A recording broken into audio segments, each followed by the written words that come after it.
Hi guys, welcome back with me again in this channel. On today's tutorial, I'm going to show you how you can create an Instagram account.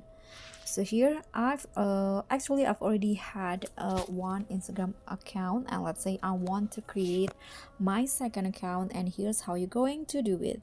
You can go to your profile first, and then here you can click on your username at the top, and there will be this option at Instagram account. So tap on that, and in here choose to create a new account. Okay, so now you can just write the username that you want to. For example, I'm going to just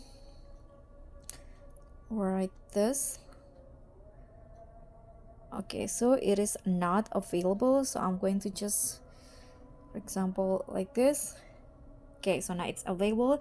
If you see the screen check, so it username haven't been used by someone else, so you can just click on next after that.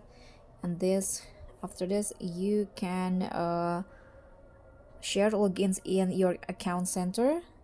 You can just, I'm going to just create a password instead, and this right here you can just create a password. So I'm going to skip this part, I show you the next part.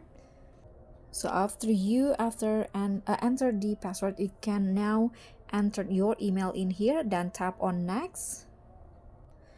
Okay, so after you enter your emails or maybe your phone number, now you have been your account has been set up, and here you can just click on the complete sign up options, and after that you can log in with your new account. So that's all for me. Thank you so much for watching. Don't forget to like, comment, and subscribe. Also click on the thanks. Bye.